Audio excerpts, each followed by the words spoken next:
Welcome to the Financial Advisor Success Podcast, where you go behind the scenes with financial planner, speaker, and consultant Michael Kitces to hear stories of how leading financial advisors navigated the inevitable challenges that arise on the path to success and get insight from leading industry consultants about how to break through to the next level in your advisory business.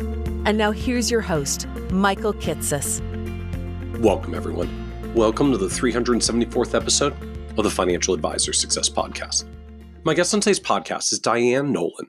Dianne is the managing partner of Argent Bridge Advisors, a hybrid advisory firm based in Vienna, Virginia, that oversees $500 million in assets under management for 350 client households.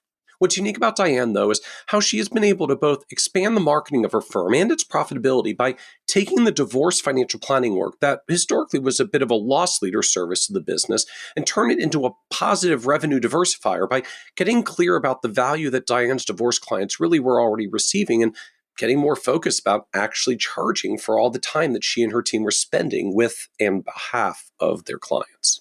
In this episode, we talk in depth about how Dianne became conscious about the service offerings of the firm, the impact it had on clients over the years, and how that realization has allowed Argent Bridge to start to more accurately bill for the actual time spent with each and every client. How sticking with the client through their divorce and transitioning into a post-divorce financial planning offering has become a core growth pipeline for Argent Bridge to establish new client relationships. And how staying focused on their coaching with, advocating for, and providing services to the divorce community has just further increased their referability in the divorce niche, further accelerating the growth of their pipeline to create more long-term post-divorce AUM clients as well.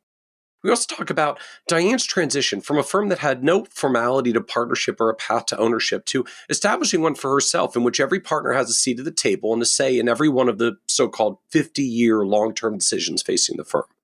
Dianne's realization that if you get clear on your value and can communicate it clearly to both new and even existing clients, they don't mind paying for it, even if they haven't been before. And how through the growth of her career, Dianne came to the realization that she didn't have to know it all. She just needed to know who to go to for the answers that her clients were seeking. And be certain to listen to the end, where Dianne shares how it was sitting down with a new young client and discovering that she knew far more than the client and far more than even she realized that finally allowed herself to believe it. How Dianne has focused more on client relationships and really knowing each client personally than trying to just be the most knowledgeable about the industry's products and instead just making sure she knew the people to ask if she needed more product answers. And how Dianne ultimately discovered that building her own advisory business wasn't as complicated as she'd anticipated it being due to the team she'd already built around her that came with her when she was ready to get started on her own. And so with that introduction, I hope you enjoy this episode of the Financial Advisor Success Podcast with Dianne Nolin. Welcome, Dianne Nolin, to the Financial Advisor Success Podcast. Thank you, Michael. Appreciate being here. I'm a huge fan. Oh, thank you. I appreciate that. And I'm so thankful you're willing to join us today and share a little bit of the journey that you've had around building your firm. As I sort of think of it, like scaling up your niche. There's things that we do when we get started in trying to find sort of our niche, our specialization, whatever the thing is we're going to go after and be good at in the advisor world. But then it is sort of like, if it works, when it works, then things kind of get messier in some different ways. Like it gets bigger and now there's more advisors and you have to figure out like how to train them and get them up to speed to do it the way that you do it. And the business gets more complex. So there's more people on board now. And like you have to actually figure out systems and process that we didn't really have to do when it was just us, but it matters a lot more when there's multiple people. And I know you've lived this journey of what it's like as the firm really begins to scale beyond the individual expertise that you start out with. And you have to do this across multiple advisors, multiple team members to reach more clients for those of us that have that passion to serve and have to keep adding more clients to serve and help more people. So I appreciate your willingness to join us today and talk a little bit about what that kind of scaling up your expertise beyond yourself journey looks like. Thank you. Thanks for having me. I look forward to sharing. So I think to get started, if you could just tell us about your advisory firm as it exists today. Like, let's just understand the business as it is, and then we can talk a little bit about kind of the growth journey and the path in getting here. Yeah, sure. Absolutely. The firm is Argent Bridge Advisors. We are 13 in total. Uh, Not all advisors. The team is, our focus is largely women, women who manage the money for the family, women who are divorced or widowed or never married, but they're in control of the finances. Um, the firm, we have 6 financial advisors, 5 of them women. We have a dedicated portfolio manager and an investment committee. We have a support team, a fantastic support team with an operations manager and director of client service, a paraplanner. I have a new hire, an advisor who joined us that will be working with our clients' children. We call her our next gen advisor. I don't think I left anybody out. So the team we have traditional financial planning practice, and we have divorce financial planning that I would call the niche. Uh, and we now have 6 certified divorce financial analysts, and the focus for that team is largely working as a referral from an attorney to work with the client at the point that they are working through the division of assets. So I did that for a long time. I spend some time on that, but far less now that we have a team of advisors that are handling the divorce financial planning. So we call that the divorce team, and then we have traditional financial planning. Can you share a little bit more? Just, I thought you made an interesting distinction there that we have financial planners and we have divorce financial planners. Like these are kind of different categories. So can you talk to us a little bit more about what the difference is between the two? Because I feel like there's a lot of advisors that would say, like, well, I'm a trained financial planner. I study my CFP marks. I can research things. Like if a client has some divorce stuff, I can talk to them about divorce stuff. Like, what's the Right. difference between a financial planner who does research on a client's divorce need? Because we Yeah. analyze I client mean, needs and provide responses versus like I'm a divorce financial planner. right. So that, again, different certification, um, different approach. The point that someone's getting divorced, there's a couple of reasons why an attorney might refer a client. They either have never been involved in the family's finances, so they don't know. They have to build their own budget, especially if you're the spouse that's asking for spousal support. You have to have an understanding of your budget, and you have to share that budget because they're asking you to prove that you need this support. So understanding the finances, creating a budget, that's one reason that we get involved. It's often um, So the first step. interesting. That's a striking framing to me. So in the divorce context, we're separating. I'm a spouse who has a support need because I'm not the primary earner. Hmm. There needs to be a budget to substantiate what the support need is. And if I was not necessarily as financially sophisticated of a spouse, I just really might not be able to build an effective budget to advocate for the amount of dollars I need in support. Exactly. Exactly. And that could come, that might look different if the same applies, but you believe your need is greater or you're entitled to more. And sometimes what we're doing is educating the client that the pot is only so big. So you might think that you need $10,000 a month to support your lifestyle, but you're not going to be receiving 10,000. So how do we help you create a realistic budget for what your life looks like when this is all over? So budgeting is a big part of divorce financial planning, and yes, any CFP could do that, but one of the things that we do is help define what it's going to look like after the marriage ends. So now all of a sudden you might need daycare and you haven't had that need before because you were a stay-at-home mom and you're going back to work. Might need someone to take care of the lawn. You might need, a handyman. You have services that you didn't require when you were together. So these are the kind of things, just thoughtful discussion around what the budget's going to look like, and budget planning and creating a budget is a big part of the first step, really, in the divorce financial planning. And then where it gets more complicated. When one party has restricted stock or stock options or a deferred comp plan, people barely understand those when they're entitled to them, let alone be the spouse who's not in the corporation, doesn't understand all these benefits, and whether or not that's marital or separate property. Like we spend a lot of time on that as well. The complicated financial assets, as well as who owns what. At what point did it become marital? So there's assets, and then there's this budget piece. Those are the big parts of divorce financial planning. So take us back for a moment Hmm. to team structure. I just want to make sure I understand Yeah. the proverbial seats on the bus here. So you said six advisors, and is Right. that, So do you I'm include sorry. yourself in that six, or six Yes, and you? Okay. 6, including me. Okay. Then a portfolio manager Yes. who's handling the investment side of things. Yes. Your advisor who's focused on next generation. Is that separate from the six, or one of the Yes, that's separate from the 6. Okay. And then so that takes us to 8. So then remaining 4 or 5, so I think you said 13 team members, are operations and support roles to make all Marketing, this team operating work. support, paraplanner. Yes. Okay. Okay, so one in marketing, one who's a paraplanner, and then I guess that leaves us 3 that are operations support directly. Correct. Okay. Okay. I have 3 associate partners.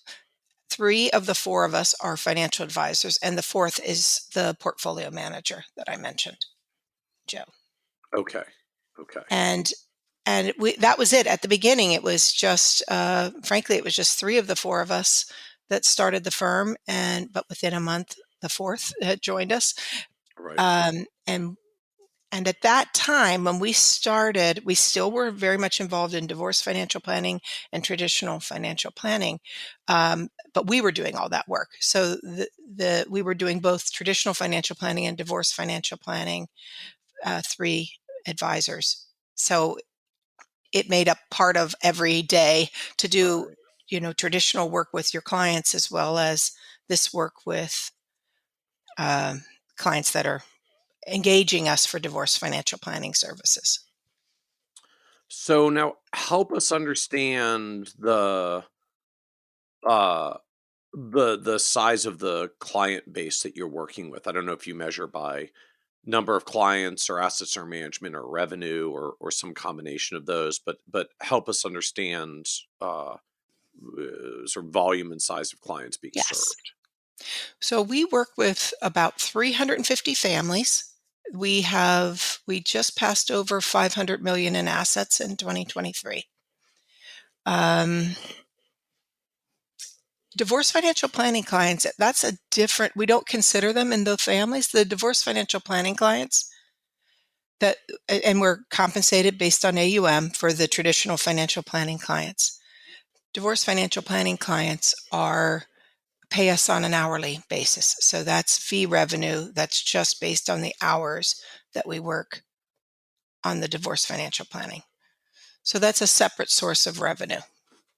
So when you talk about 350 families and 500 million, that is not including the divorce clients, because they sit in like a separate sleeve, separate offering of the business. Correct. Okay. And what are I guess I'm also just curious, like, what are typical hourly rates when you're doing divorce work? So the divorce financial planning is $400 an hour. And unless the paraplanner is adding data, we use a specific software called family law software. If they're putting information in about budgets and assets, et cetera, that's at $150 an hour for the paraplanner. So that's a traditional engagement with the client that looks like a financial planning engagement, let's say, but rather than a flat fee, it's based on an hourly rate. And what's the typical like size or scope of a divorce project like that? Like, for those who aren't familiar, I Great mean, this is question. $400 an hour and it's going to be 2 or 3 hours of work, or $400 an hour and this is like a 30 to 50 hour project and a No, yeah, twelve to great. $20,000 engagement.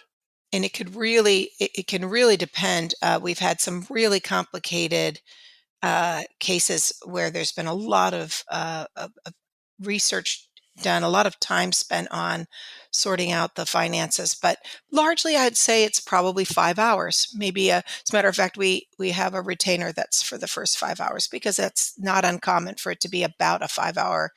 And attorneys like that we're doing that part.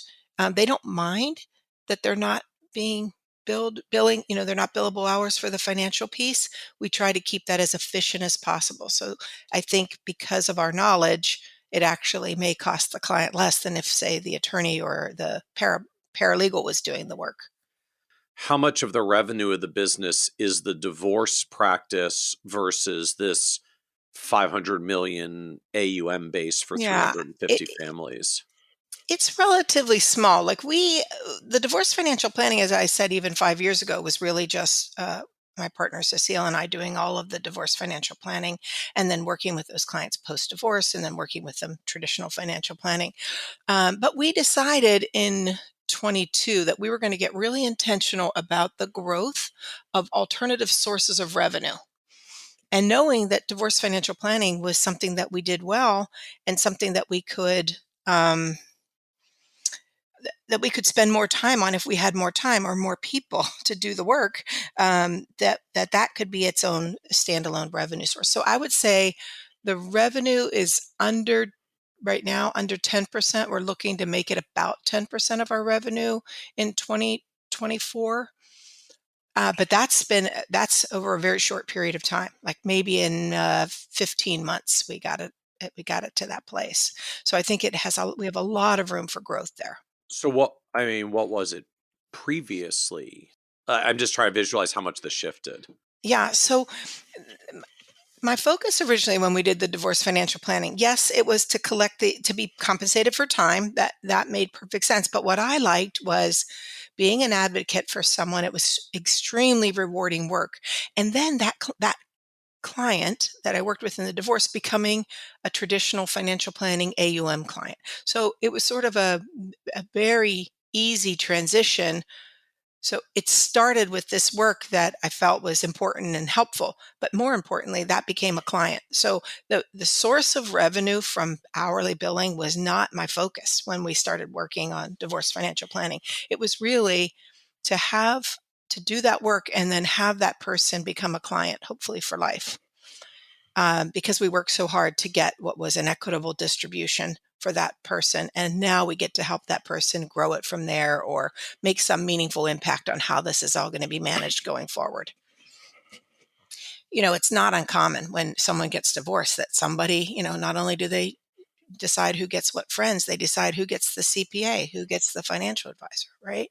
So it was a very easy transition when doing divorce financial planning into a traditional financial planning client. So that was the focus for a long time until we realized like how much more time we were spending on these very complicated divorce cases. And that's sort of, again, light bulb went off. We can make revenue that way too.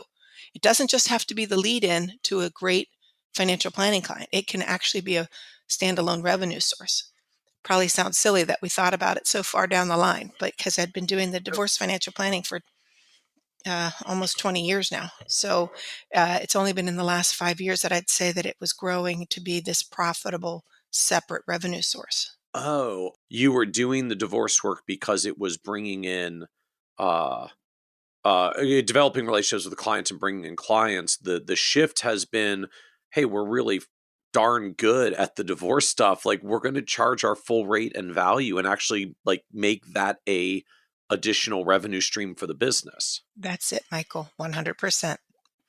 And as a result of that, then we started looking like who could support us in this work. And an attorney I know asked if I would mentor a young divorce financial analyst because she's wildly productive and smart and super analytical, but she may need some guidance in terms of the client relationships and that sort of thing. So enter Alina, one of our advisors. She has a huge corporate banking background. She's a CFA, extremely smart, very analytical. She just brings a whole new level of analysis to this divorce financial planning, like to the dollar. Separate property tracing has come to a new level by having her. So now, yes, she may be on a case that takes far more than 5 hours. I'm probably doing the cases that are, maybe they're the high dollar cases, but they're simple. They're not overly complicated. It's about just dividing marital resources and who keeps the home. She's digging down into what percentage of that 401k or TSP was separate property and how did it grow before it ever became marital, and how do we divide this accurately? So it just became a whole new level of analysis and deeper consulting relationship when we added the additional CDFA. So what was different previously? Like, were you not charging for it? Were you Yeah, charging we just weren't a charging much enough. lower number? Frankly, we weren't charging. We were not. We have as you said, you start to build out the niche, and you have much more need for things like Clockify and tracking the time you're actually Yeah. spending on that. A really great invoicing system, advice pay to pay using a credit card. All of these things didn't exist when we started. We were just hoping that accounting for time that was spent on just data entry and sitting with the client. It wasn't it the case. And again, maybe we attract what we're good at. I just didn't have the complexity in some of these cases that we now get. So I want to make sure that I understand what shifted though. Was it like you just literally weren't charging for people and you said now we're going to bill it? Was it you were charging like $150 an hour and said no wait, we're valuable enough, we should be charging $400 an hour? Was it something else? Like what's We were always changed? charging. We were charging the same. I would say what changed was, yeah, a really intentional documenting of the time and the deliverables Mm. and the service. We just got really detailed about from the start of the relationship. Rather, I really do think it was, yeah, we put this system in place. We made it a its own separate little growth engine, and for that, you then need to pay attention to the time you're spending there, the people that are spending time on that, the the letters of engagement are in place, the the, the retainer's been collected. We started getting really strict with ourselves about, okay, I'm not going to start that until someone engages, and then I'm not going to start that they are committed but they haven't paid the retainer. We're going to make sure that gets paid before we start doing any work. It sounds silly that we would be talking like that, but that's what happens. We wanted so much to help these people for so long that we weren't paying attention to just those little organizational elements of the relationship. Which meant in essence, you might have billed the client for 5 hours of work, but the truth was you did 8, 10, 12, 15 Correct. hours of That's actual right. time on it, which meant it really wasn't very profitable, not because you weren't charging a reasonable hourly rate, but because you weren't really billing for all the time that you were spending on it. That's correct. That's So, correct. was that awkward to change? Like just when you Yeah, I'm that's just it. like when you're not used to saying like, well, I spent 15 minutes on that and I gotta add that to your bill.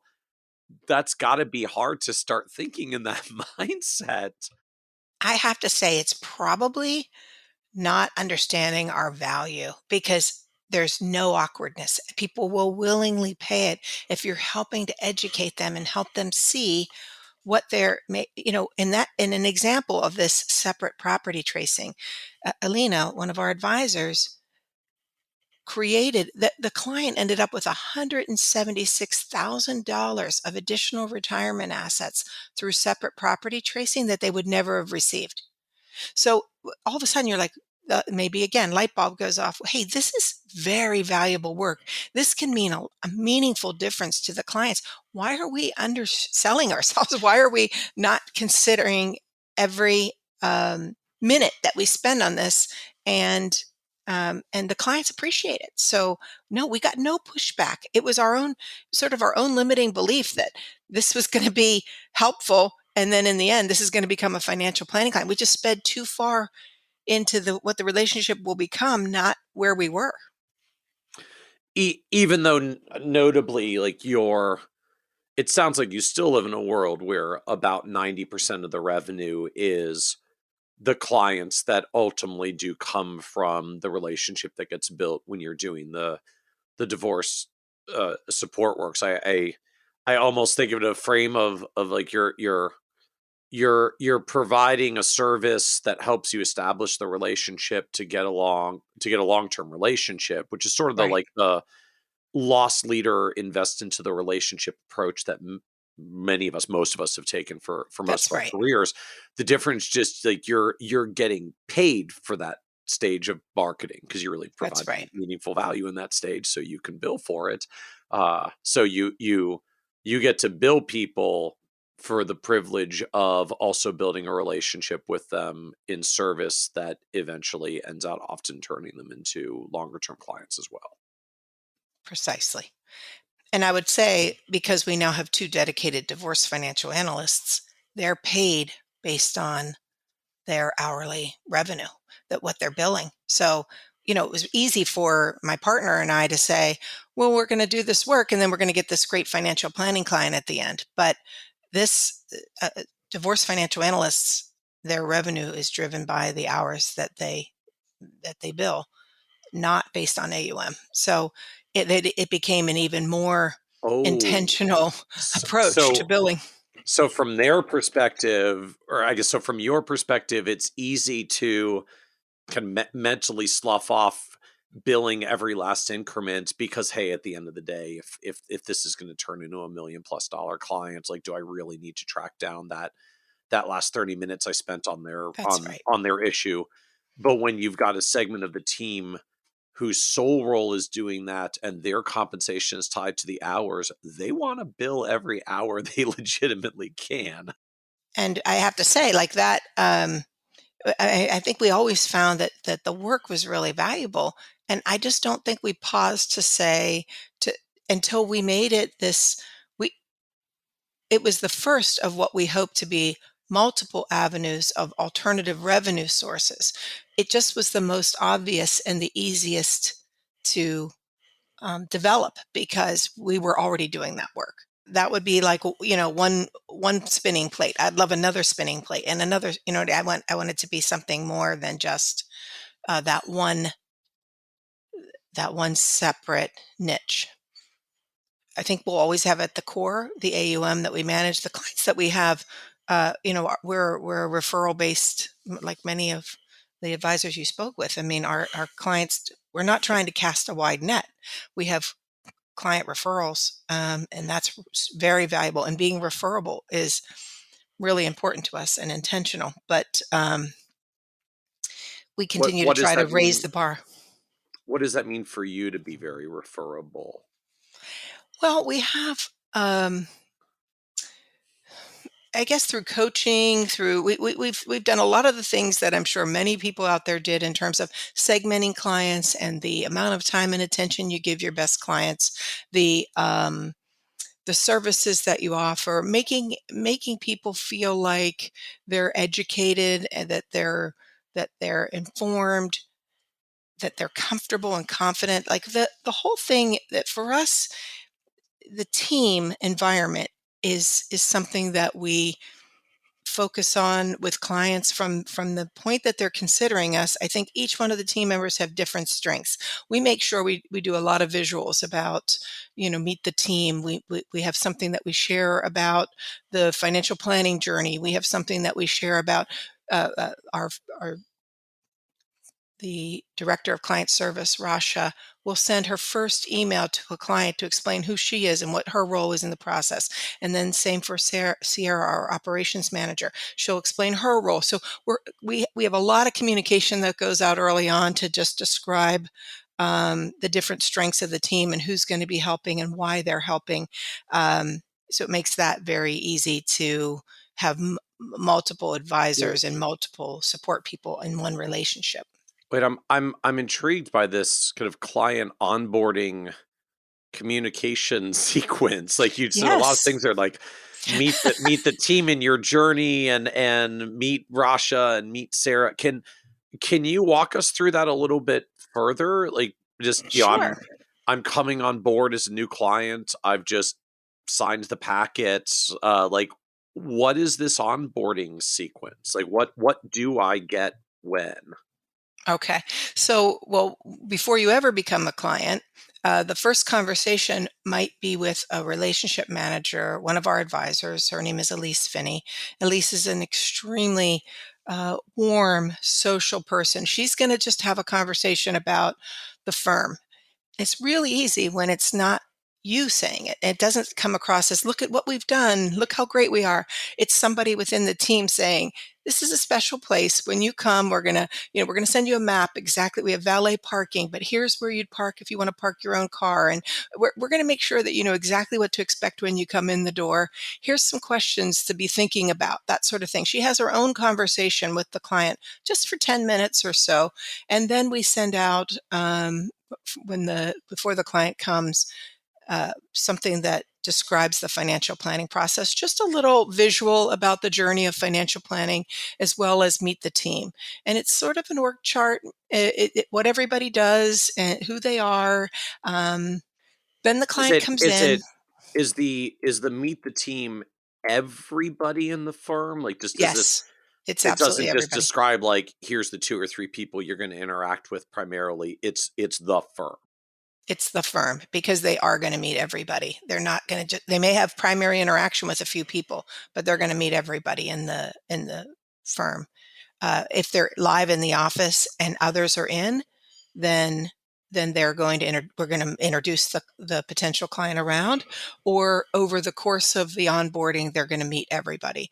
Emily's our business manager. She's going to be scheduling the next meeting. So there's just a reason for everybody to be in touch. And how much like how much detail is on this meet the team? Because I'm just feels like you've got 13 people, like a picture and a couple of paragraphs, and like this could Yeah, not become even like a paragraphs, not even paragraphs, just 7-page roll. document really quickly. That's why I'm asking. Like this could get really long really quickly. Yeah, you're right. No, it's it's really just a one-page document, and it does have the Okay. pictures, so they're familiar, and the pictures, so they're going to get to know them So this and is like picture, recognize them. title, and a sentence of what they Yes, do, that that's kind of exactly scope? it. That's Okay. exactly right. Okay. That's the theme. Team and meeting the team and understanding what differentiates us is very much that. I mean, that we've got this team, everyone having their own unique abilities. So Okay. there's that, they've understood what it's going to look like to come in and what's going to happen. We're going to do an intake. If we agree they're a good fit and they agree we're a good fit, then we're going to enter our ops manager, Sierra, who's going to send off our letter of engagement and tell them what to expect next. Next, they hear from our paraplanner to say, here's e-money and here's how you get in and here's the information we need you to share in advance, and so on. So, uh, what else is there? Like I just I'm so fascinated by like all the different pieces that they're So getting. that's Like, yeah. So we have different workflows. We use Salesforce as our tool for um, our CRM, and okay. within Salesforce there's workflows. So we have one that is a workflow that is from interest to being a prospect. That's a collection of things, as I said, the Okay. emails, the introductions, and so on. And then we have one from onboarding to client. So that's a different set. It might be again, we're pretty visual. There could be a visual about how we discern what we're going to do in the way of rebalancing the portfolio.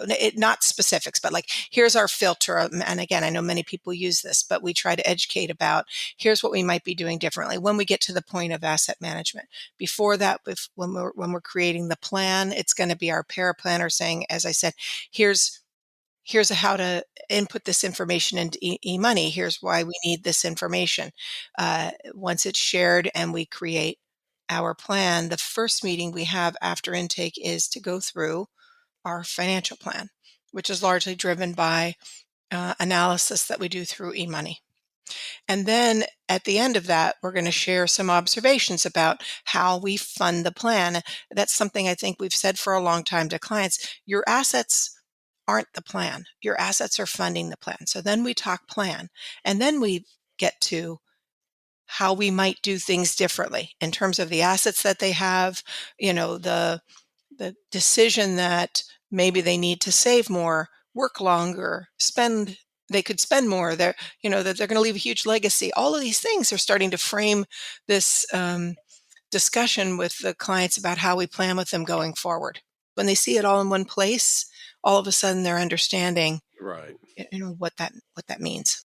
So, how quick in succession does all of this come? So as I'm trying to visualize like this onboarding and the emails and first meeting, are they getting like an email from Sarah on Monday and then the paraplanner on Tuesday and then someone else on Wednesday? And it's like Um, it's a daily sequence, or does this stretch out over weeks?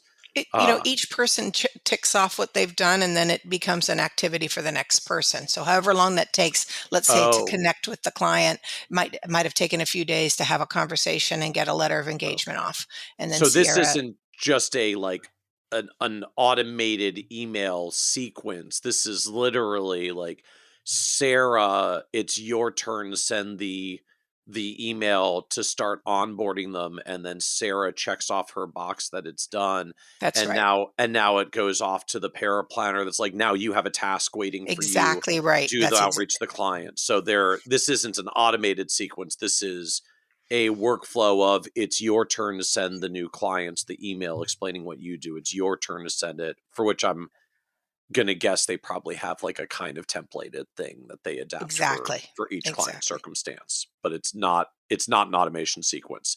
It's a workflow for each person. Precisely. We spent a lot of time on workflows a couple of years ago to make sure we got every aspect of that down. And like I said, multiple workflows. So from the point that from the interest to being a genuine prospect, there's a workflow. And then they've come in and we've had an intake and we've decided we're moving forward. Then there's on onboarding to client and so on. And again, and each time it's a task, you complete your task and then the next person sees their task. So are you like Salesforce workflow inclined? Like where Well, did all these come from to get these built? we created them all, and I would say that was a huge team effort. Frankly, here's what I do. Here's what I do. It just became it just became all of us in a room deciding how we're going to go about creating these workflows, who does what, and in what order. Um, and we use Salesforce because that's a requirement of our broker-dealer RIA with is Triad, and that's there. We also communicate with them in their back office through Salesforce for clients. So it was the tool that we were given, and then we learned how to make that tool work for our needs, and that the workflows were a big part of that. And then who actually programs them into Our business Salesforce? manager put them in. You'd mentioned earlier that you in part of being referable, you also try to do some client segmentation, invest a little bit more into top clients. So can you share a little bit more about how you actually segment clients, like how you decide Sure. uh the way this works, and what actually changes from one segment to another? We got some great coaching some years back about what makes an A client, if you will. So we just use ABC, and And it was not obviously just the money they manage. For a long time, that's in the old firm, that's how we did it, based on AUM only, and that would drive the service level for that client. But we got a great matrix from a coach a while back that included things like, um, do they refer? Do we like working with them? Maybe these are obvious to other people, but we weren't screening our clients based on this information, but do they have more assets, meaning they're going to retire one day with a big 401k roller, so future opportunities was a part of that, and each one of those were given a value, and then based on the rating at the end with whether do they have family, are they influential people? There are different, there's probably a dozen things that we look at and give each one a score of 10. And based on their total score is what's driving A, B, or C. An Okay. example of a C client, they could have as much money as an A client, but they are largely in distribution mode. They're sort of a small circle. Excuse me. Maybe they don't have many people in their lives. Maybe they aren't really active in the community. There could be a whole myriad of reasons why somebody could have just as much money, but not be ranked the same way as and so, reverse, somebody with fewer assets, but is extremely um, active in the community, and they've referred a number of clients, and we keep a separate summary of the relationship tree and what has that meant to the firm in terms of assets, AUM by referrer. And that's So important so that when, if let's say that client has a couple $1,000,000, but the relationship and everyone they've referred, friends and family, has 15 million, we're going to treat them very differently than just someone we happen to manage $1 million for them. so do you have some target of how many clients are gonna be in each tier? Because 'Cause I'm cognizant just when you put, like, a dozen different things and then give each of them a score, I mean, you're gonna end out with a range of scores, but then at some point you have to decide, like, what's the Yeah. what's the AUM does threshold get a for A, bigger, B, A, B, and yes. C? Yes, I should say of that scoring process, how much we manage is a big part of the score. So it does start Sure, with that, sure. but then there are other variables, and we really, as it turns out, our very best, our A plus, if you will, is probably less than 20 clients. It takes a lot to be at that level, and at that level, again, we have many more communications. We have some unique events that we do just for those clients, and we're um I mean, I just think we take very special care of those very biggest clients. They've taken a great interest in our firm too, so it's easy to do. So, um, uh, so can you share a little bit more then about what do you do that's different for A plus versus A? Is there actually like an A plus and an A? It's like A plus There A, is. Yeah. B, A C, plus like what? A plus might only be, again, I might have missed, it might have been less than 10. A and A Sure. plus together is probably only 25 households. So yes, Okay, every so A is a pretty elite echelon for you. So you said it earlier is. 350 clients. So an A threshold for you, because I've seen some firms like 50% of our clients are A's and because No, we I love would say everyone and a relatively small percentage are B's and even fewer are C's.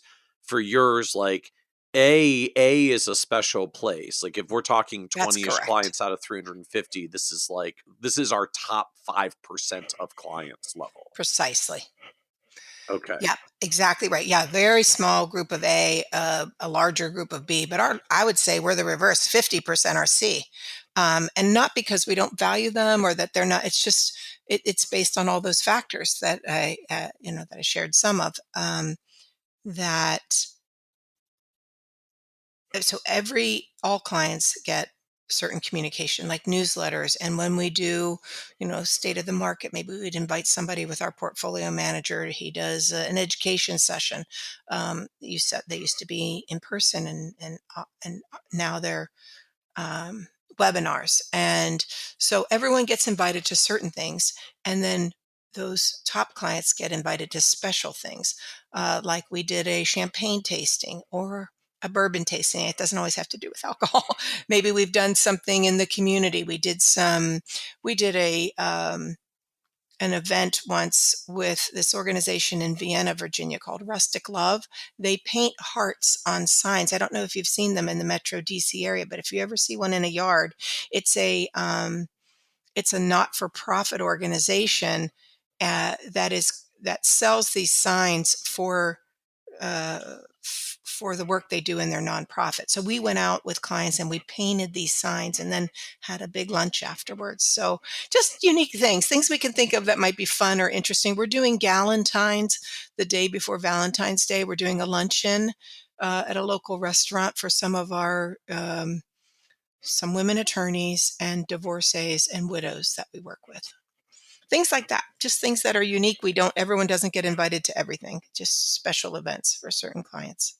So I know for some advisors, there's a big fear and concern around special things for top clients, particularly when they're event based, because they're worried that at some point, a client is going to say to another client, like, "Oh, I'm going to Diane's bourbon tasting next week. Are you going to be there?" And they go Yeah. like, "Oh, really? I wasn't invited. I never heard about a bourbon tasting." Well, And yeah, now there's implied awkwardness. Like, is that a thing for you? Is that not a thing? Is this it's another one of it's these, like, it's in our heads, but it doesn't manifest in practice? I think it is largely in our heads, but I would say when we look at our client relationship tree, we know who might want to be included, even if they aren't. We try to be sensitive to that where we know that that's been an issue in the past, but largely I would say it's in our heads. I think clients come to unique things and they don't say, "Were you invited?" I don't, if that's Or if happening, we're not anything, aware of it. because if you told them it's a unique thing, they maybe sorta understand not everyone's invited, and they don't go flaunting around that they're going to a thing that you might not be going to. Yes, yeah. I think that's part of it too. I don't even know that we've had to work on it that hard. I can think of one time in all of this time that we had a fireproof bag that we sent out to certain clients to keep their estate documents in. And it was branded, but it was the fireproof bags are kind of expensive. So we sent it out to a certain group. And then we heard from a friend. She literally called and said, "Why didn't I get one of those bags?" So we sent her one. I mean, that was no big deal.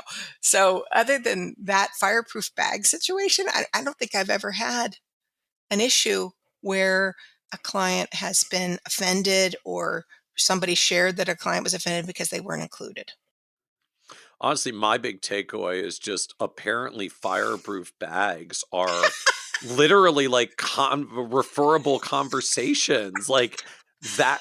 Or even that only came back to you because they were talking about it with That's your right. friend. Like that's what clients talk about. Okay. I- Duly noted. I need to escalate the relative priority of fireproof estate document bags because yes, apparently that exactly. generates actual conversation amongst clients and prospects with It each certainly other. did. It certainly did. Today I learned.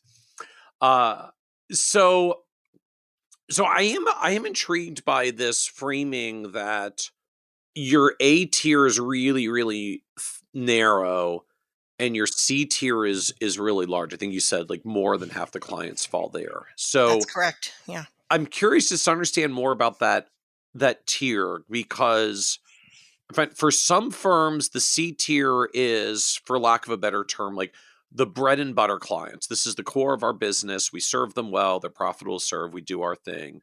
And for other firms, the C tier is basically a euphemism for these are clients who are too small, not profitable. We kind of have to minimize our services to them or we're going to lose more money on them, but we don't really want to let them go. So we're going to not note them as a C tier to kind of recognize don't spend too much money because we're probably losing money on these, but we don't want to let them go. So like, which version of C tier is this I would for say for these are you? valuable. No, I think it's the our view of that, those C clients are extremely valuable. And we don't have anybody in the firm at this moment, I could say, that we say, oh, we wish we could just sell them off or get rid of them. And I don't know if that's because, again, we established the new firm 5 years ago, and the clients that came and the clients that we've been really intentional about who we're attracting or who we want to work with from that point forward. So I would say, no, the C's are valuable. They're bread and butter, as you said, but they just don't need as much either. That maybe the assets aren't all that complicated. Maybe they haven't retired yet. Maybe we haven't done a lot of, complicated planning where they have a lot of moving parts. It's relatively simple. It doesn't mean it isn't important. We want to educate them. We have meetings with them once a year. We're staying in front of them more often if something's going on in their lives, but no less than once a year. I feel like we're giving them um, that we have good relationships and we are servicing them in a way that's consistent with what they need. That's just all they need at the moment. So, do you have like asset minimums or fee minimums in place just to try to maintain this pricing threshold where you need it to be? Yeah, we are not, with our broker dealer, we're not allowed to do a fee minimum, although we'd love to do that. But we do have an asset management minimum of $1 million, though we're pretty, we're pretty strict about that, except if a client says, I want you to work with my son, I want you to work with my neighbor. We're going to do that no matter what, because they asked that of us. But I would say the smallest of clients are still probably have several $100,000. They're just somebody that our clients know. And that's probably another reason why we could never envision saying, well, we're going to lop off this end of the book, because somebody knows somebody that's important to the business. Yeah. And if I heard correctly in that discussion as well, um, you made a transition a few years ago in changing firms, and it sounds like part of the transition was, we'll call them the quote legacy clients that we took on in the early years that may or may not be the best economic fit for the business at this point. You just didn't bring them when you made the change. Yeah. I mean, So like you don't have them on the book to have to make they, adjustments now because they that's didn't right. come with you when you made the change. We didn't invite, or even if we have a real challenge with that, something we're trying to work out. And that is, when someone isn't a good fit for the firm, who has a firm, where could we comfortably refer them to? We have a few situations like that with very small divorce financial planning clients. We have another divorce financial planner within a different firm that we can refer to, but we don't have that with the traditional financial planning clients. We're always looking for advisors that we meet that might be, oh, that sounds like they have a similar approach. And so we're looking for that all the time. We want to make sure that person's taken care of.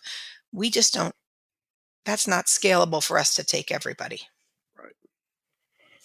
So out of curiosity, who was the coach that helped you visualize and get all this set in place?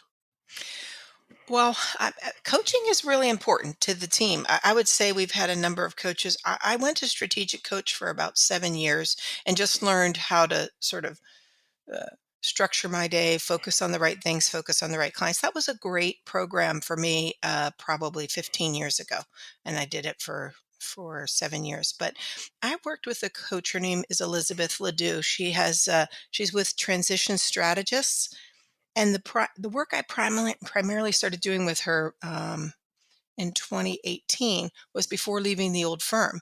It was about how to create um, a really succession type culture in the old firm, which didn't work out. So it it was sort of like the pendulum swinging completely in the other direction. We start this new firm, and we're going to start with succession in mind. We're going to start with this referral culture. We're going to start with those core values, as I mentioned, and it was sort of a clean slate. It was easy to, the clients that we worked with that we really valued the relationships were more than willing to come, and that was scary, leaving, and sort of, it takes a certain amount of bravery to get started over and figure out, that is this going to work, and are they going to follow, and when they did, that that meant so much to us. But it also, those that are there then really want to be there. And then it allowed us to, from there, be really focused on who we want to attract. You mentioned at the beginning you've added in this next generation advisor Yes. who's working with younger clients. Can you share that just a little bit more about what that role is and how that fits relative to this client segmentation? So it's a relatively new position too. We've needed it for a little while, and that's because this our clients' kids are very curious. They're wanting to learn about investing. They want to know, we want them to ask their questions of us. So we're hoping that years from now, when there's a transfer of wealth, we have the relationship. So, but today, what Maggie's going to be doing is sharing things that are relevant, excuse me, to that generation. So her first education piece to clients was about when you get your first job, why it's important to contribute to the 401k, even if it's the minimum that the company matches. And then an education, she sat down with some younger clients to talk about just the basics of investing. And so it's that kind of thing. And she's going to do a lot of work this year. She was a summer intern for us. She was exceptional. She's the daughter of a client, and when she interned with us, we thought, wow, she has a great rapport with multiple generations, and we thought that's unique.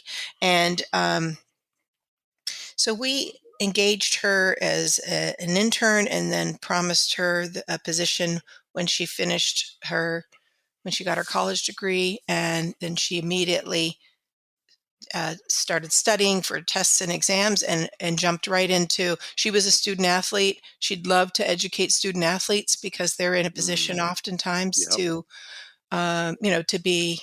to make money, have to make money decisions. And so that's how it all started. And then from there, we carved out all of the clients' kids that are Gen Z or millennials. And she started working on her research and educational efforts towards things that generation might want to know about. So really, it's not been long. It's certainly, we've got a path for her. Developing that was pretty easy because she had a focus on things. She had things she wanted to focus on. So is she doing individual client work? Because it sounds like this is primarily sort of various one-to-many initiatives, like educational articles, workshops, seminar webinars, kinds of things. Like, is it all one-to-many, or is she getting or expected to get like individual clients that you're charging and serving as well? It's presently a lot of one to many. However, she has had a few client meetings that are not. These clients already have accounts. These are children of clients, and the clients have been gifting into a UTMA account for years, or into a Roth IRA for the kids. So she is going to be having one-on-one relationships, but right now, in order to be a friendly face by the time she goes to do Right. that, she's doing a lot of one to many. Okay. She's going to Eh, do some YouTube shorts, and she's going to be doing. We've sort of laid out a whole her goals and objectives for 24. So very cool. So uh is this a full-time role It that she's is. doing this educational work? Okay. It is because she's got other things. So in the meantime, the things that we did early in her training was she sat with the service team and learned how to open accounts and move money, and why do you need this document, or here's what a letter of engagement looks like. And then when she mastered service, she worked with our paraplanner. Here's how you enter information, here's how you create a performance report. She did that work so that when she is working with these smaller clients, she's going to do everything. So it takes a little of the burden of the smaller, younger clients off of the service team, because she's going to service them as well. because notwithstanding the ABC delineation, if there are, direct like child of client in family relationship tree, like those are relationships that you will take outside of asset minimums. Like that's the Correct. that's the That's space right. you have an exception. So this becomes a way to service and support those clients without the sort of the cost, as it were, of a lead advisor and the compensation that it takes and the capacity limitations that a lead advisor has. That's We're going to right. have a different advisor at a different stage of career where we can manage the costs a little bit more for servicing these clients. And hopefully it's someone that maybe just has more generational rapport with that Exactly. clientele. Yes, Michael, that's it. So so help us understand a little bit more now. You've highlighted that the kind of the growth engine for the firm is around this kind of transitioning clients that start out on the divorce end and then become traditional financial planning clients. So how does that transition work? Like, how do you get from we did divorce work to we're trying to get them to come on board as a traditional client post divorce or post Mhm. engagement? Well, once a client's been through their divorce and have a property settlement agreement, there's you've gotten this document. It's a legal document. It's all paragraphs, and it says you're entitled to half of this 401k, and you get half of the bank account, and you get the house, so retitle it in your own name. And so there's all of these administrative items that have to happen for someone to actually claim what they're entitled to from their property settlement agreement. IRAs have one set of rules. 401ks have a different set of rules. Dividing a joint account is relatively straightforward.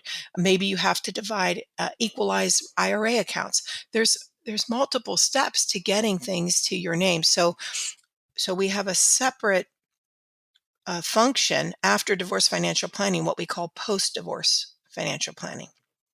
And post-divorce simply means the process is done, and now we bring in our operations manager will help if they want our help, by the way, and if we agree that they're going to be a good, that they're going to be a right fit client for financial planning services, then we're going to support them in all of that. And that's what I was sharing earlier. If they're a relatively small client, they just have a 401k, we have someone we can refer them to. We don't want them left alone with this legal document without any support as to how to get these assets that you've just argued for, in this hopefully equitable distribution. So we work with them post divorce. We also created a nonprofit called Done with Divorce, and that was designed to have a lot of, um, not necessarily do it yourself, but there's a lot of information. We have invited attorneys to speak, mortgage lenders to speak, estate attorneys to speak. And we have some educational pieces on there as to what happens next. So you're done with the divorce, then what? So that's our nonprofit called Done with Divorce, and we do a lot of just pro bono advice that from people that come through Done with Divorce. Just tell them, hey, find a good estate attorney, or here's a recommendation. It's not the work; it's just making sure that they're cared for. But when it's complicated and when they're going to be a financial planning client, we do that work. We establish the accounts. We go to the 401k provider and find out if the Quadro, which is this legal document, was provided by the family law attorney, et cetera. So we're deeply involved in the division. And then we call it next chapter when that's all done. And then we're now starting this next chapter in their financial journey. So in a similar manner to, you do the CDFA analysis work in the divorce process and charge for it, this post-divorce financial planning, like implementation of the property settlement. Do you charge planning fees or hourly fees for this on the divorce side of the business, or is this considered the onboarding and account moving that we do on the financial planning end? Because anytime we've got a new AUM client, there's usually paperwork and transfers to do. Right. And the answer is More often, it's done as a financial planning arrangement. We start that process after we have the divorce financial planning relationship or engagement has ended, and then we engage in traditional financial planning relationship. So that's often the case. There are some cases where a client has said, um, you know, I love my financial advisor, which is great, and I want to continue to work with them, but I want you to help us with this piece. In that case, we will do it at an hourly. So we help and we work with we just did this with a Morgan Stanley broker and help them who isn't involved in our divorce financial planning. So we helped with the division of the assets and worked with them to get the client where they needed to be. And we did that on an hourly basis because that was not going to be a financial planning client for us. So h- I guess I'm trying to visualize how do you stay engaged from the CDFA divorce analysis work until this post-divorce stage? I'm certainly no divorce expert, but my understanding is like it could be months Yeah, it could from be if it's a a messy year. divorce from Right. when you initially do the like we did the financial householding and budget analysis to help you determine what a reasonable support agreement would be and made some recommendations on the property settlement until you actually get to the divorce is set, it's finalized, the legal paperwork signed. Now we need to start moving money. So how do you stay connected and engaged from when you initially do the CDFA divorce consulting work until they're able to become a client? Yeah, that's a great question. It varies, like anything else. I mean, there are certain clients that we just touch base. There's definitely again, a workflow that is 30 days out, 60 days out, 90 days out. That's just a check-in. Um, and that at a minimum from the point that they engage, but also to the point that we last did work, there might be a 30-day check-in, 60 days, 90 days. You're right. It could be a year. It could be longer than a year. Um, which again, back all the way back to when we weren't intentional about the charging and the hours and all. That's part of what made that doable, because we might not have work to do again for 6 more months, or maybe it's being revisited some period of time down the road. But yeah, just again relying on a workflow um, to just jog us, to remind us that we should touch base and see what's happening. Sometimes it's just an email back, nothing going on, next court date is such and such. So then maybe we would put in a reminder to check in after the court date. So you also mentioned, I think, like early on several years ago, it was you and Cecile doing all this. Now there's a 6-person team with multiple CDFAs and two that are doing this full time. So how do you get to the point where you have other CDFAs on the team that you're comfortable can do it at the level that you've been doing it and serving clients the way that you've been serving them?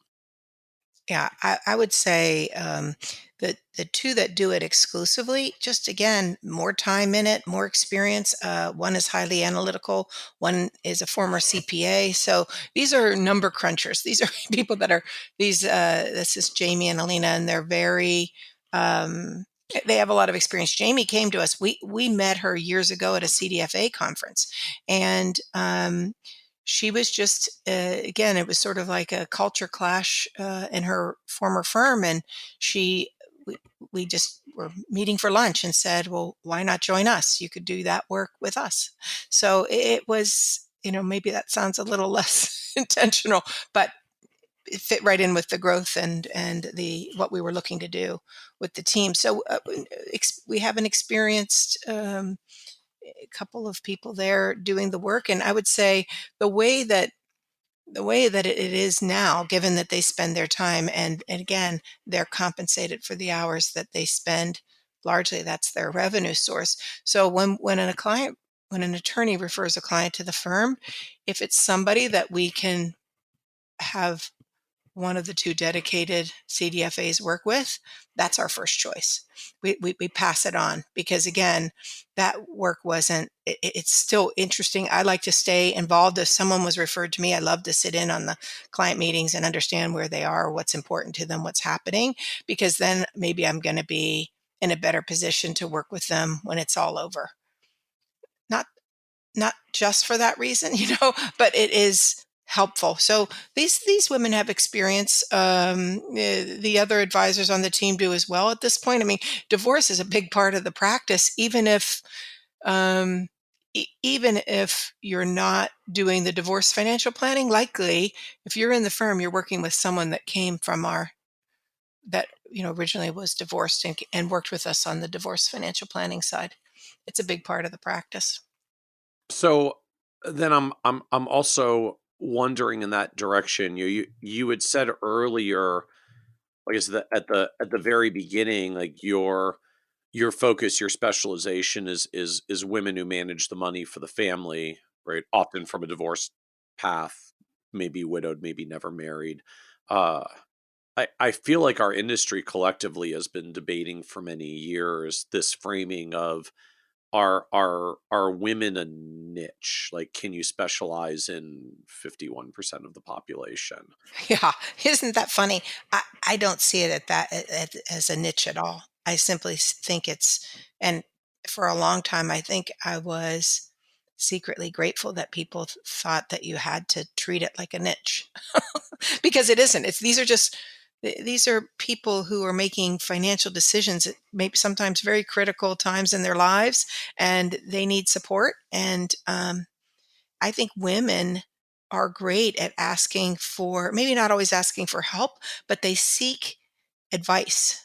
Women, I don't know, we're just not, my experience, women aren't afraid to say, oh, I don't know what you're talking about. I'm not sure how does that important to me? Why do I need to know this? And, it just, the women are really, by nature, I think they're open to being coached and, very coachable, and again, in some cases, really grateful to have someone partner with them when they're going through something tough in their lives.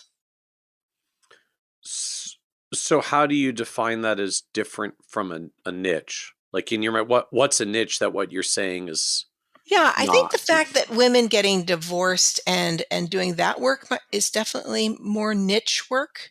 But working with women in general, I mean, many of those women that I said, or they just manage the money in the family, they're just happily married couples, and the wife's taking the role as like household CFO.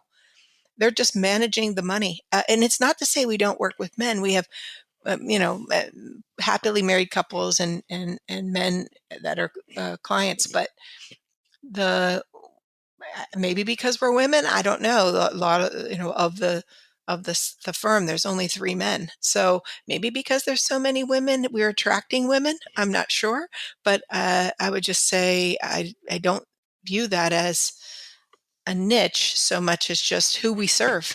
Just the same way. Maybe, well, I don't know. Maybe that makes it a niche. I'm not sure. So what surprised you the most about building your advisory business over the years? Um, I don't think it was as complicated as I thought it was in my head.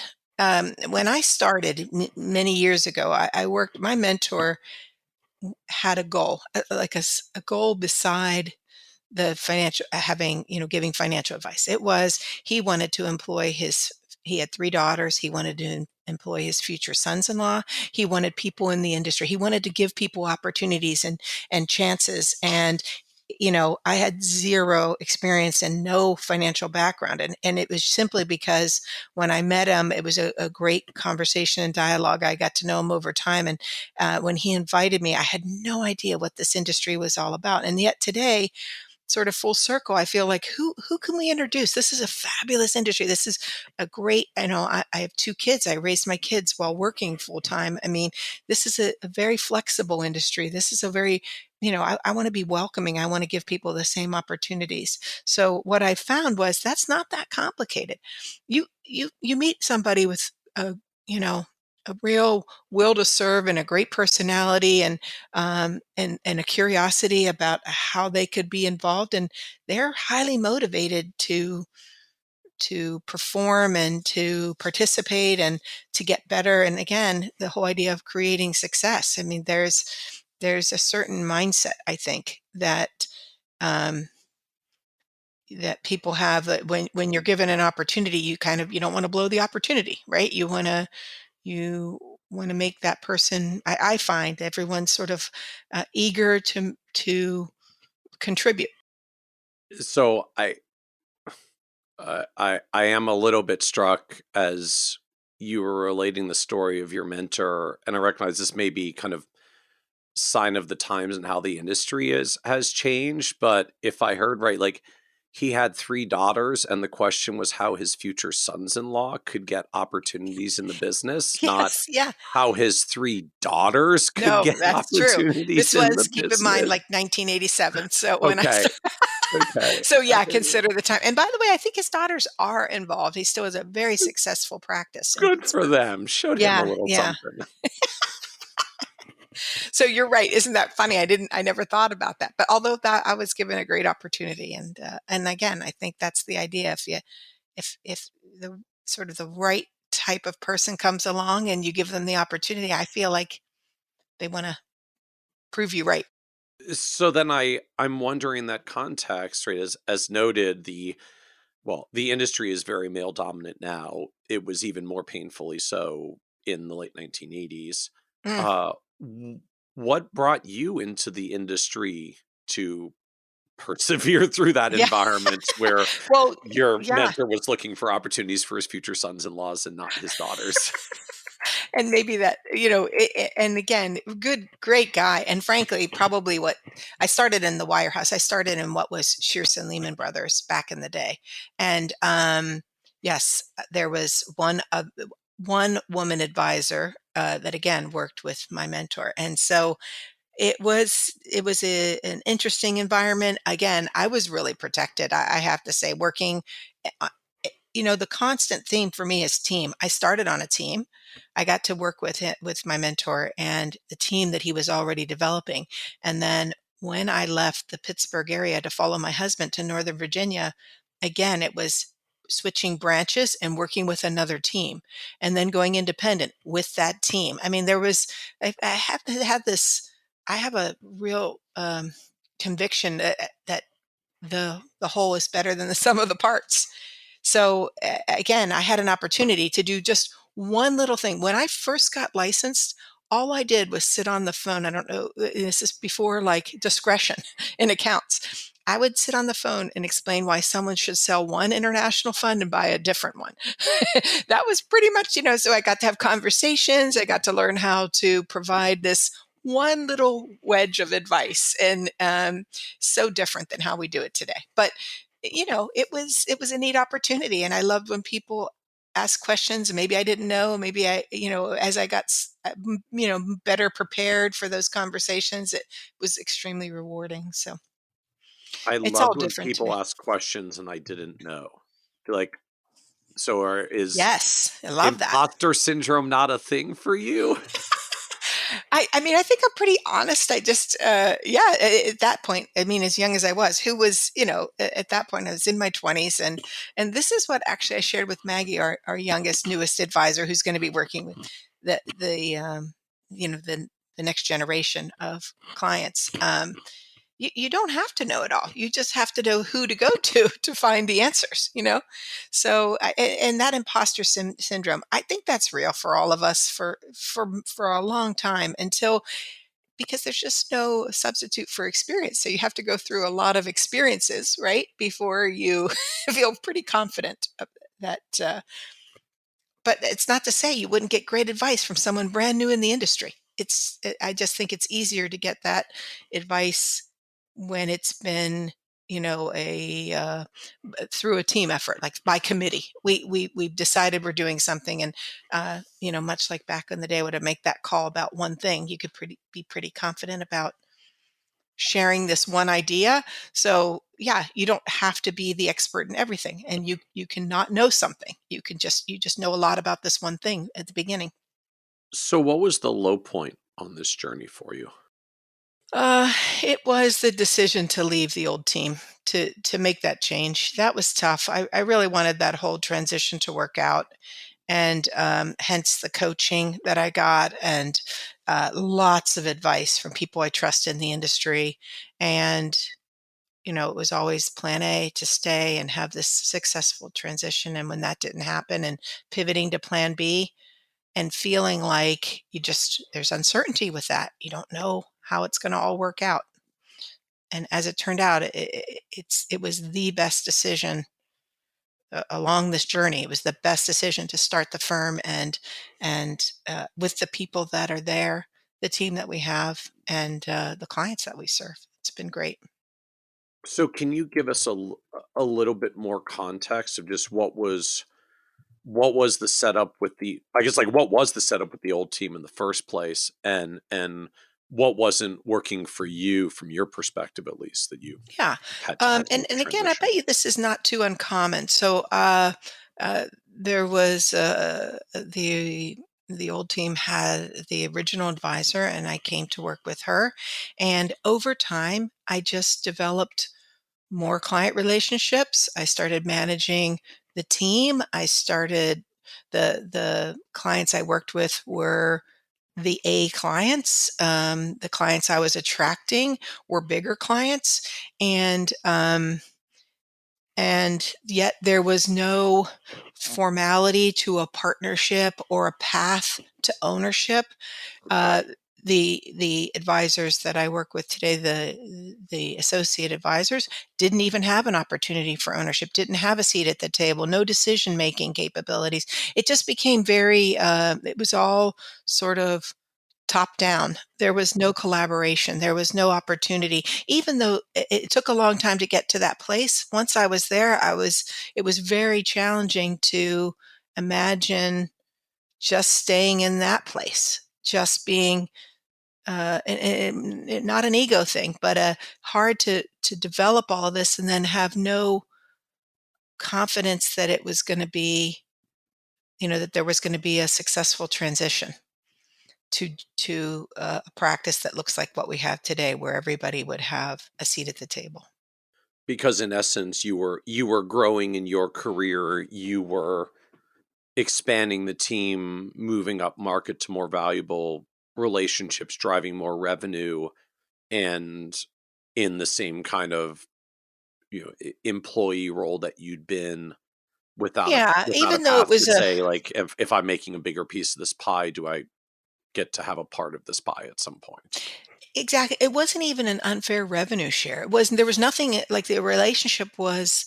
The business aspects of it were equitable.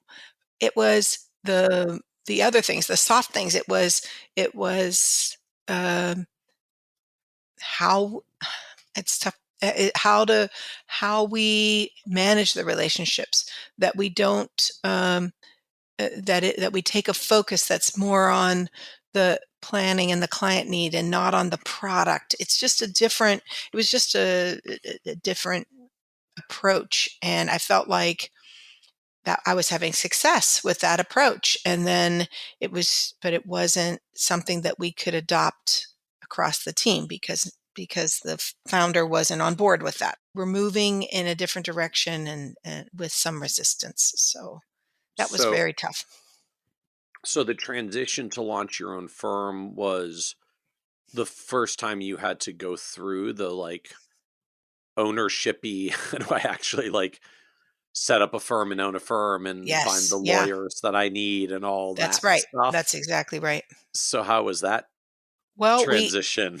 we actually had a client who has a a lawyer client of ours who has a partner in his firm who works with a lot of financial advisors in establishing their ownership structure and operating agreement. So we had someone through someone we knew and trusted, we got to someone who could help us with that. And we were it was the first thing we did was to make sure that we had something in place for that defined our ownership, that defined how we were going to operate, the decisions that we make as partners, and how that was going to go. And So our our future planning, our planning from the beginning was all about what the firm would look like in the future and what we were trying to accomplish, and um, where we want the firm, like 50-year decisions, as they call them, right? We were trying to make these really big, important decisions right from the beginning. I would just say the one thing that we might have done, we might, again, I think this will evolve over time, but we were so the pendulum swung so far in the other direction in terms of we wanted everyone to have a say on everything, and we were definitely trying to make it so much more collaborative, almost at like the detriment, because now it's like we all have to decide if we're buying branded merchandise or something. We have to get that, we have to get better about decision making. That's something we can improve on, and We that every partner doesn't have to be part of everything, but we so much wanted it to be different than the last environment that I think we swung a little far in the other direction. Oh, interesting. So you got like founded, born from the ashes of we're going to be Yes. a hyper collaborative decision Yes, making exactly. environment, except now it's gotten larger and there's 13 people and 4 partners, and it's slowing down a little to have every partner sign off on every decision. Exactly. Exactly. So how did you get everyone lined up in the first place as you were formulating this? I think you said like it was you and 3 people who were going to be partners. Like the 4 of you are doing these operating agreements, 50-year decisions, as you put Yeah. it. Right. Uh, so just practically speaking, like how do you get everybody synced up on 50-year decisions? Well, again, I mean, we may have to, it's only been 5 years and we want to make some modifications. So we thought, but no, I think we all were motivated we worked together for, in the case of Cecile and I at that point, a decade, Joe and I, 2 decades. So we've already had a long working relationship. Eric, 7 years at that point. So we already had this trust between us. We all knew what we wanted, and some things were more important to one partner than another, so we just went with it. If it was important to you, then we wanted to identify that and make sure we addressed it, dealt with it, included it if it needed to be. So I think that there was a lot of trust between us before we ever left, and so establishing the new firm um, wasn't a big lift. Once the So clients agreed to come, like, again, people have been through it. When you leave and you invite clients to join you at a new firm and you're starting from scratch because of all the rules, you take nothing with you, right? Other than their name, address, and a few things. You just hope that they're on board because it's some work. It's some work for the clients to make the move. so what else do you know now you wish you could go back and tell you 10, 20 years ago in your career? What would you go back and teach I younger would you? I would teach younger me that it's so much more about relationships than we all like maybe identify. It's not what you know about the industry or what you know about a product. It's what you know about that person. It's a people business. So what other advice would you give younger, like newer advisors coming into the industry today? Well, our young advisor, and I were recently having a conversation, and she was a little nervous about this idea of leaping into giving advice and that sort of thing. And what I shared with her is that the old adage, people don't care what you know until they know that you care. But also, what I was saying to her was, you we know so much, just what we absorb every day, uh, being in the office, in the industry, every bit of collateral, every time we listen to a Kitsis podcast, we know so much more than we give ourselves credit for. So what I was sharing with her is, when you're in front of a new young client, you already know far more. You're the expert. You just have to believe it. I like that. You already are the expert. You just have to Yeah, believe it. exactly.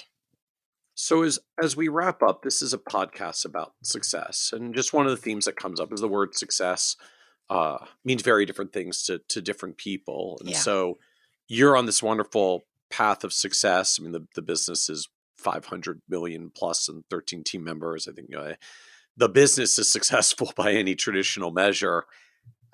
How do you define success for yourself at this point? I think that my filter for success is always wanting to make sure that the people that mean the most to me, my family, my very close family, my husband and kids, but also my parents who are now deceased. I have 11 siblings. And maybe that's why team was so important. But whatever my filter is, it's always would they be proud of this? Am I doing something that makes a difference? Very cool. Is it something that makes a difference? Uh, I love it. Well, thank you so much, Dianne, for joining us on the Financial Advisor Success Podcast. Michael, thank you. It's been a real privilege. Want even more ideas, tools, and resources on how to break through to the next level of success as a financial advisor? Check out the leading financial planning industry blog, Nerd's Eye View, at www.kitsis.com, where Michael covers the latest practice management trends and financial planning strategies. And by joining the members section, you can earn IMCA and CFP continuing education credits, along with exclusive member content. Get it all now at www.kitsis.com.